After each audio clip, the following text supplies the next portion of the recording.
Puji Tuhan, saudara kekasih dalam Tuhan. Saya menelpon seseorang karena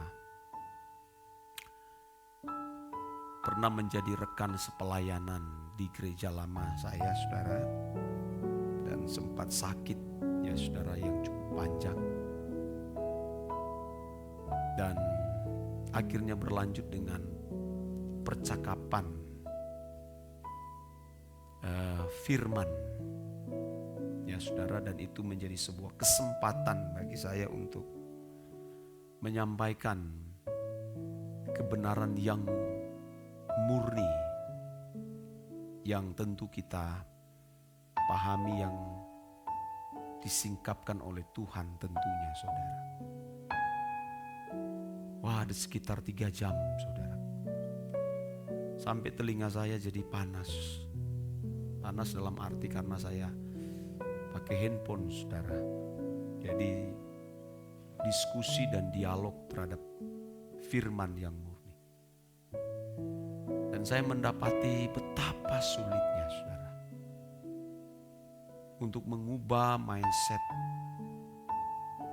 yang telah terbangun begitu lama, saudaraku.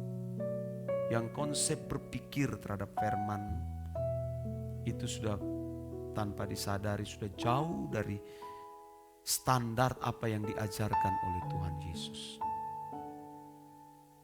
Dan umumnya pemahaman yang dipahami itu terus berorientasi pada konsep umat perjanjian lama, yang orientasi berpikir hanya pada pemenuhan kebutuhan jasmani. Ketika kita masuk di level batinia, rasanya sudah hampir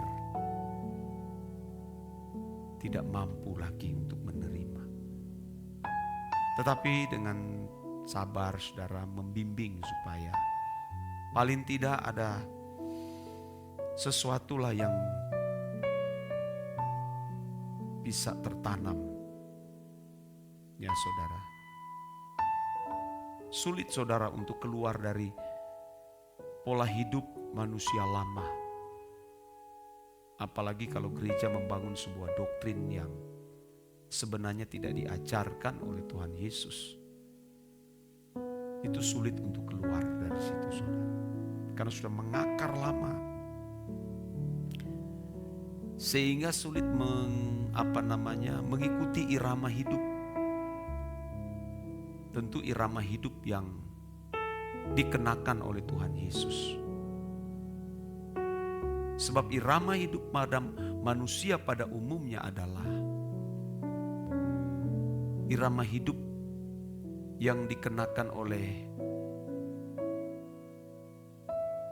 manusia duniawi, yang orientasi berpikir hanya pada pemenuhan kebutuhan jasmani atau bagaimana bisa meraih kehidupan yang mapan di bumi ini. Ini, saudaraku sekalian, sebuah penyimpangan atau penyesatan.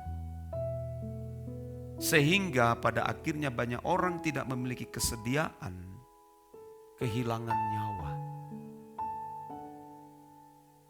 Padahal dengan jelas Tuhan Yesus mengatakan, barang siapa tidak rela kehilangan nyawa, dia akan kehilangan nyawa. Tapi barang siapa rela kehilangan nyawa karena aku, dia akan memiliki nyawa yang baru.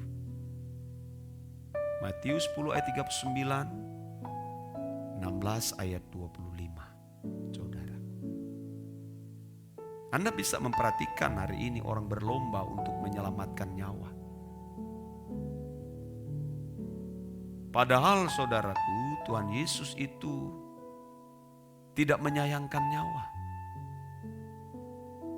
Dia datang ke dunia ini mengosongkan diri, saudara, menjadi manusia dan menjadi hamba, yang tertulis di dalam Filipi pasal 2 ayat 5-7. Dalam segala hal ia disamakan dengan manusia. Ibrani 5 ayat 7. Betul-betul Tuhan Yesus melepaskan semua kemuliaannya. Dia berani mengosongkan diri dan berkeberadaan sama seperti manusia yang berdosa.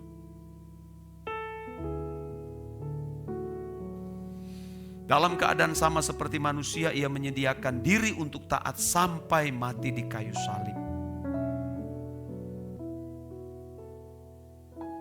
Dan ia memilih melakukan kehendak Bapa.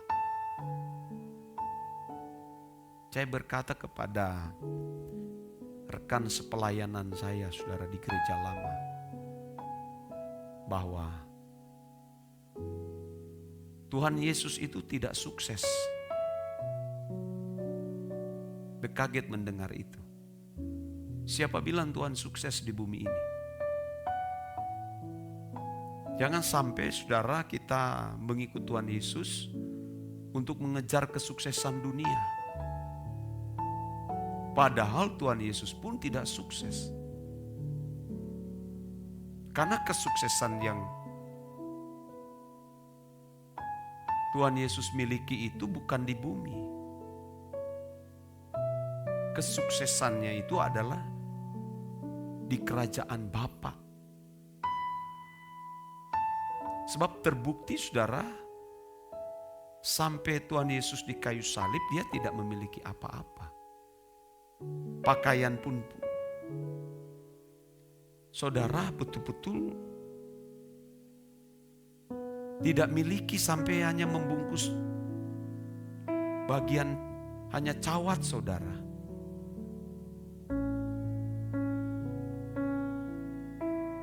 Betul-betul dia yang kaya rela jadi miskin. Bukan berarti lalu kita miskin secara jasmani. Jangan sampai pada akhirnya juga kita kaya secara jasmani, tapi kita miskin di hadapan Allah. Nah, ini bisa paradoks, saudaraku. Bertentangan dengan selera kita. Coba lihat orang-orang Yahudi pada zaman Tuhan Yesus. Mereka mengikut Yesus itu untuk meraih kesuksesan loh. Mereka berbondong-bondong mengikut Yesus untuk bisa meraih kesuksesan.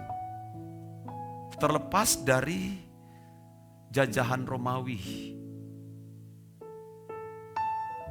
Dan Tuhan Yesus berkata kepada orang Yahudi, kepada orang-orang yang mengikut dia, kamu mengikut aku hanya karena kamu makan roti. Bukan kamu melihat tanda, tapi karena kamu telah makan roti dan kamu kenyang. Ketika Tuhan Yesus menawarkan dirinya bahwa makananmu adalah dagingku dan minumanmu adalah darahku, mereka berkata perkataan ini keras.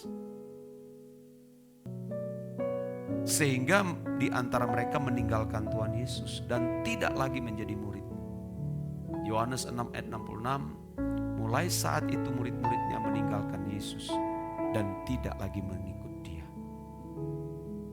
Nah, kesalahan banyak orang Kristen begini, saudara. Iya. Makanan kita itu atau rezeki kita itu sebenarnya cuma satu, melakukan kehendak Bapa dan menyelesaikan pekerjaannya. Yohanes 4 ayat 34 itu. Kata makanan di sini saudara dalam teks aslinya adalah broma. Dalam bahasa Yunani itu broma. Yang diterjemahkan dalam bahasa Inggris solid food. Ini menunjuk makanan yang berkualitas tinggi. Bukan makanan jasmani. Kehidupan yang berkualitas tinggi di hadapan Bapa.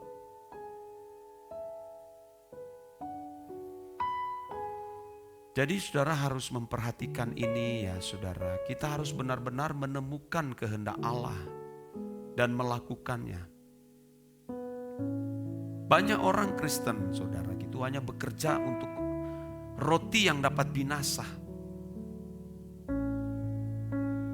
Bukan kepada makanan yang memiliki hidup yang kekal. Seperti yang tertulis dalam Yohanes 6 ayat 27 sampai 29. Yohanes 6 ayat 27, saudara. Bekerjalah bukan untuk makanan yang akan dapat binasa, melainkan untuk makanan yang bertahan sampai kehidupan yang kekal, yang diberikan anak manusia padamu, sebab dialah yang disahkan oleh Bapa Allah dengan meterainya. Lalu kata mereka kepadanya, apakah yang harus kami perbuat supaya kami mengerjakan pekerjaan yang dikehendaki Allah? Jawab Yesus kepada mereka, inilah pekerjaan yang dikehendaki Allah, yaitu hendaklah kamu percaya kepada Dia yang telah diutus Allah. Percayalah kepada Dia. Bekerjalah bukan untuk makanan yang dapat binasa. Ini tentu menunjuk kualitas hidup. Bagaimana seseorang bisa berkenan di hadapan Tuhan. Ini menjadi prioritas kita, saudara. Hendaklah kamu percaya. Percaya itu bukan hanya sekedar ucapan, tapi menyerahkan diri sepenuh kepada objek yang dipercayai. Kalau hanya sekedar percaya, Yakobus pasal 2 ayat 19 mengatakan, kamu percaya hanya ada satu Allah itu baik, tapi setan-setan juga pun percaya, bahkan gemetar. Nah, apa percaya? Bedanya di mana antara orang percaya, orang Kristen percaya kepada Tuhan dengan roh-roh jahat? Jadi kalau percaya tanpa isi, wah itu celaka, saudara. Ayo kita rubah rutinitas kita setiap hari. Ya, rubah irama hidup kita.